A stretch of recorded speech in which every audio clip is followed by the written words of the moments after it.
እዚ ልሳን ኤርትራውያን ራብዓይ ግንባር ፍሉይ ክኾን ኤርትራ ሪፖርተር EriStaruk UK Media Voice of Eritrea's Forefront ኢኹም ትከታተሉ ዘለኹም።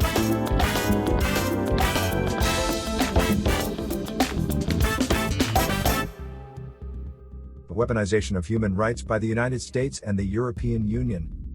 In the past few months, major Western powers have invoked different facets of human rights and international laws of war in the conflict in the Tigray region of Ethiopia to cast the crisis in almost apocalyptic terms. The packaging remains subtle and well calibrated. At times, and especially these days, the specter of Rwanda is harped on to ominously insinuate potential or imminent ethnic cleansing in the making. The famine that stalked Ethiopia in the 1970s is rehashed for good measure now and then. Indeed, the constant refrain and chilling hyperbole in much sensationalized international media headlines and news reports run, humanitarian conditions in Ethiopia are hellish as the 9-month Tigray conflict spreads in Africa's second most populous country. People in Tigray are starving with up to 900,000 in famine conditions and more than 5 million in desperate need of humanitarian assistance. As it happens, the toolkit in the first months of the conflict, mostly directed at Eritrea's defense forces for reasons that will be elaborated later, consisted of churning out, almost on a daily basis, horrid stories on alleged wanton massacre of civilians, vindictive looting and destruction of property, rampant sexual and gender-based violence, including gang rape to instill fear on the civilian population in Tigray region. Run ludicrous stories alleging that the perpetration of rape by the Eritrean armed forces was part and parcel of a deliberate policy directive issued by higher echelons in the army with the express aim of spreading HIV in Tigray. The peddlers of the false narrative were evidently ignorant of the fact that HIV prevalence in Eritrea, which stands at 0.2%, is in fact 20 times less than the 4% rate in Tigray. Then there is also the Mona Lisa saga. Her fabricated story of rape by Ethiopian soldiers, later maliciously altered to gang rape by Eritrean soldiers who also shot her in her left arm, went viral on all mainstream media outlets.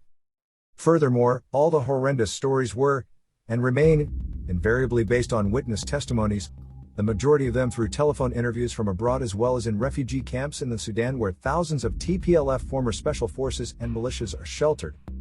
The Amnesty International original report on the Aksum massacre was, for instance, culled out from interviews with 31 TPLF militias in the Hamdayeh refugee camp. AI's long-standing and malicious agenda against Eritrea is another factor that casts a long shadow on the motive and credibility of its reports. Validation of outrageous allegations, even some modicum of background checks to ascertain credibility, affiliation, and/or underlying motive of the witnesses have been sorely absent on all the stories churned out gratuitously without due regard to the damage inculcated on those presumed guilty on the basis of sheer, unverified, allegations.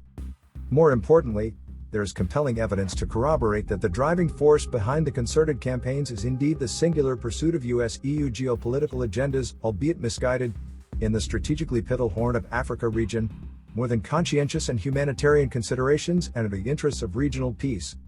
What is taking place is the weaponization and politicization of human rights and grave humanitarian realities in order to sustain and perpetuate the US and its European allies' limited geopolitical objectives. The situation in Ethiopia's Tigray area was precipitated by traitorous acts of insurgency initiated by the TPLF on the night of November 3 last year.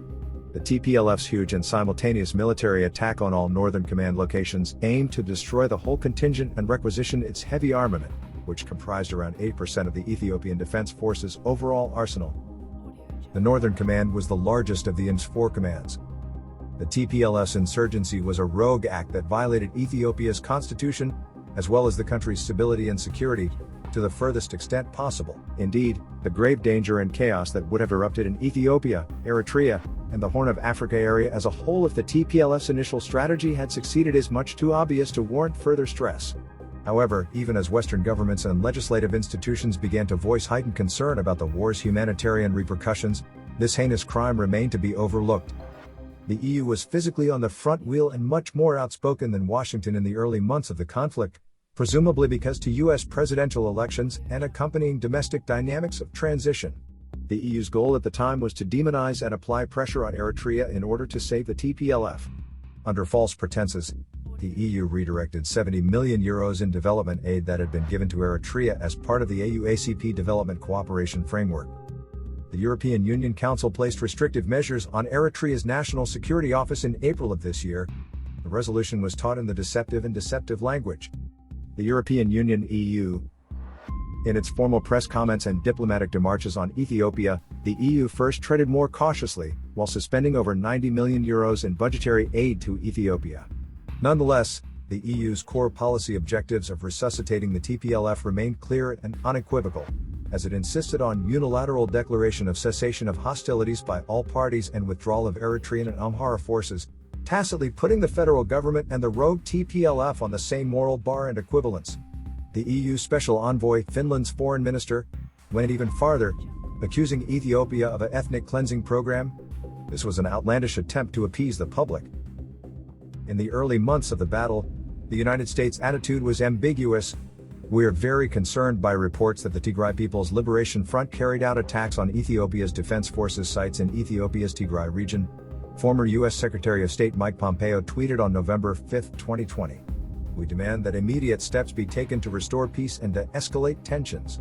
Later, however, the Biden administration took the lead in openly and forcefully bailing out the TPLF clique, working closely with the EU and other G7 partners.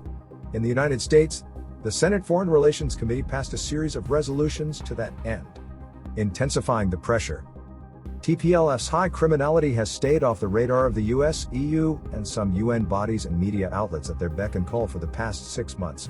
As previously stated, the TPLF's cardinal sin of initiating an insurgency was not universally condemned. Following that, revisions to counts typically refer to a war that erupted in the Tigray area, obfuscating the TPLF's central responsibility. Some even claim that the war began when Ethiopia's prime minister dispatched soldiers to disarm the TPLF. The TPLF's retaliatory crimes against Tigrayans suspected of collaborating with the federal army following its restoration to power, the Maikadra massacre. More tellingly, when the TPLF rejected the federal government's unilateral ceasefire announcement and began risky offensives in the Amhara and Afar areas, the US and its allies remained mute. The TPLF's empty military bluster and threats to march to Addis Ababa and declare war on Eritrea were not criticized. Apologists for the TPLF justified their dangerous war games as military necessities caused by the central government's embargo. Threats to invade Eritrea have also been justified in the same terms by TPLF apologists and facilitators, both in the early days of the war and more recently. Similarly, the representation of the fragile food situation in Tigray is selective and fascinating. To begin with, around 1.6 million impoverished farmers have been reliant on handouts under the global safety net for the past 12 years, since 2009. In November of last year, the TPLF worsened the food crisis by beginning its war of insurgency during a key harvest period. Its ongoing conflict, and the huge recruitment of miners for its human wave military attacks beyond its area, would only exacerbate the situation during this critical rainy season. USAID and others, on the other hand, stress the current terrible food crisis. Their statistics appear to change depending on the rhetoric of the day, with another important factor to consider is the US and EU's political positions throughout the last 22 years of the TPLF's gross violation of international law by occupying sovereign Eritrean territory. The TPLF government received close to $40 billion from these nations. Despite this, they were powerless to stop the excess and crime. No significant comments were made, and no steps were taken to persuade TPLF soldiers to leave Eritrean territory. The TPLF, emboldened by this cooperation, went on to launch aggressive military attacks against Eritrea from time to time. The TPLF, for example, mounted a major attack along the Girona front in June 2016, again during a critical rainy season. Its true goal was to incite a bigger war in order to achieve its larger goals of forceful regime change. The TPLF's illegal acts of war and regional instability were known to senior officials in Washington and Brussels. They did not, however, take any deterrent action, and their united response was restricted to bland words of restraint by all parties. Finally, a word on the controversial Magnitsky Act in the United States and the EU's global human rights sanctions regime. These one-sided actions are predicated on the contentious concept of universal jurisdiction. I'm not going to try to cover all of the legal implications and hazards of these questionable devices. They, on the other hand, reeks of Orwellian asymmetry, in which certain members of the global community are treated more equally than others. Consider, for the sake of argument, that the African Union, the Arab League in the Middle East, and individual powers abroad enact similar acts and prosecute others for grievances they have, the AU against the US/EU for the Libyan conflict, for example. This will undoubtedly be a death knell for the UN and the so-called rules-based international system.